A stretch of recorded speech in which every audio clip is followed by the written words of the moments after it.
May mga tanong na alam mo na ang sagot, kaya hindi mo na kailangang itanong pa.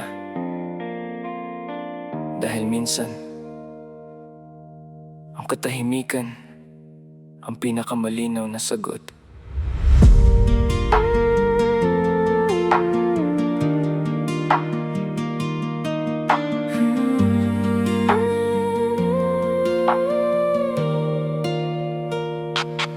Baby.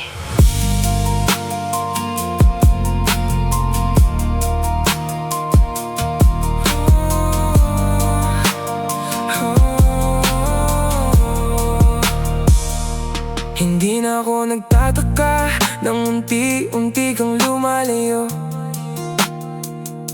Hindi na rin nagtataka nang madalang na ang mahal kita mo.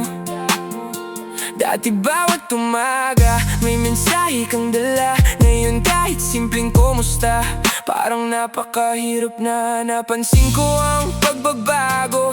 Ngunit hindi ako nagsalita. Ayokong pilitin ng pusong ayaw nang manatili sa aking tabi pa.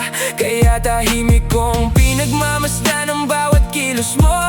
Dahil minsan mas totoo ang gawa kaysa sa salita ng tao. At habang pilit mong sinasabing wala lang ang lahat, mas lalo kong nakitang may unti-unting nagwawakas. Hindi dahil may nagsumbong o may nagsabi sa akin, kundi dahil puso ko mismo ang nakapansin. Hindi na ako nagtanong, alam ko na ang sagot sa bawat malamig mong titig at sa mga pangakong napagod. Di ko na kailangang marinig pa mula sa bibig mo, dahil ang distansya mo na mismo ang nagsabi ng totoo. Hindi na ako nagtanong, pinili kong tumahimik. Dahil may mga katotohanan kahit masakit ay dapat tanggapin.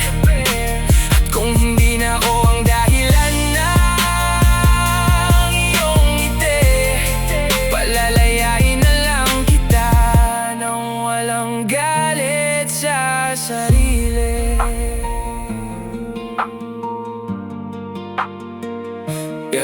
Hindi ko ipinaglalaban ang taong ayaw nang lumaban. Hindi ko hinahabol ang pusong may iba nang pupuntahan. Dahil natutunan kong ang pag-ibig ay hindi puwersahan, at hindi dapat ipinagmamakaawa sa kahit kanino man. Masakit man pero may mga bagay na kailangang bitawan. May mga kwentong hindi nakatakdang magkaroon ng katapusan. At kahit hindi tayo ang naging dulo ng ating pangarap, nagpapasalamat pa rin ako sa panahong naging bahagi ka ng aking buhay. Hindi lahat ng paalam ay may sigawan, hindi lahat ng hiwalayan ay may paliwanagan. May ilan na parang hangin lang na dahan-dahang nawawala, hanggang mapansin mong wala na pala.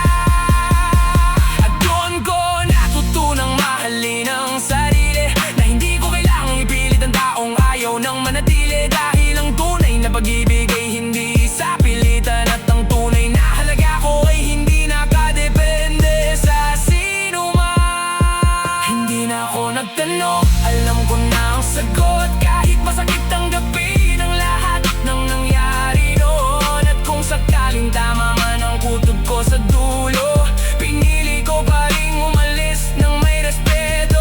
Hindi na ako nagtanong, hindi dahil wala akong pakialam, kundi dahil minsan Ang katahimikan ang pinakamagandang paraan ng pagpapaalam. Minsan, hindi mo kailangang malaman ang buong kwento. Hindi mo kailangang malaman ang lahat ng detalye. Kapag malinaw na ang katotohanan, ang pinakamahalagang tanong ay hindi bakit niya ginawa, kundi paano ako babangon pagkatapos nito.